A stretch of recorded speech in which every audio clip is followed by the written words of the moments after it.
এখন থেকে আপনার প্রিয় সিরিয়ালগুলো ফ্রিতে দেখুন এক্সক্লুসিভলি শুধুমাত্র সান নেক্সটে। এখনই অ্যাপ ডাউনলোড করুন। তুই চাকরি করবি, নিজের পায়ে দাঁড়াবি, ভালো রোজগার করবি, আমার তো খুশি হওয়া উচিত। কিন্তু কেন যে আমি বাবা বাবা বাবা আমি বলছি, তুমি যদি এরকম করে ভেঙে পড়ো তাহলে মাকে কে দেখবে বলো?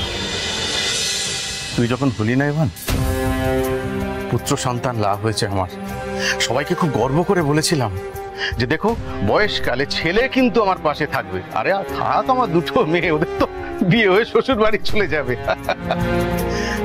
কিন্তু কপাল দেখ ইভান,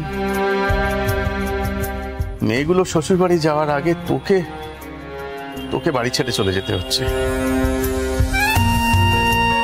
বাবা তোমার কেন মনে হচ্ছে যে আমি কলকাতার বাইরে চাকরি করতে গেলে তোমাদের দেখাশোনা করবো? আমি ফোন করবো আর আমি চলে আসবো। বাবা জানি আসলে বাবার মন তো, ও তুইও যেদিনকে বাবা হবি। ও আজকে তোমার পয়লা বৈশাখ, আমাকে কয়েক জায়গায় যেতে হবে। কলকাতা আরো বেশ কিছু কাজ, এইসব।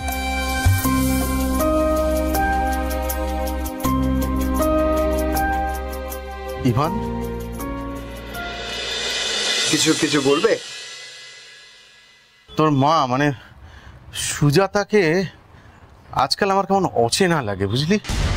আমার খালি মনে হয় যে ও বোধহয় আমার কাছে কিছু একটা লুকোতে চাইছে।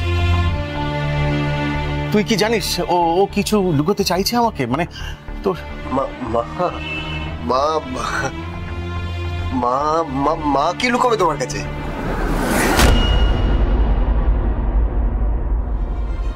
অনেকগুলো বছর একসঙ্গে ঘর করছি তো, ওকে আমি খুব ভালো করে চিনি। কখনো আমাকে না বলে কোথাও যায় না, কোনো কাজ করে না।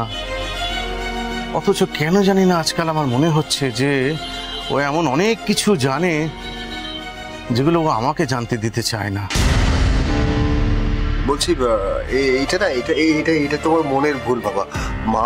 মা কখনো কিছু তোমার কাছ থেকে লুকিয়ে কোনো কাজ করবে না।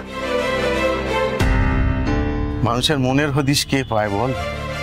কখনো কখনো মনে হয় যে একটা মানুষকে আমি খুব চিনি, খুব জানি, পরক্ষণেই মনে হয় না, এটা সবটা আমি ঠিক জানি না, অচেনা লাগে।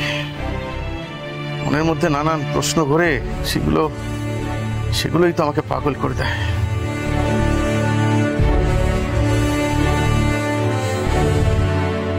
ঠিকই বলেছো বাবা, মা যে মেঘলার দেওয়া প্রস্তাবে এত সহজে রাজি হয়ে যাবে সেটা আমিও ভাবতে পারিনি।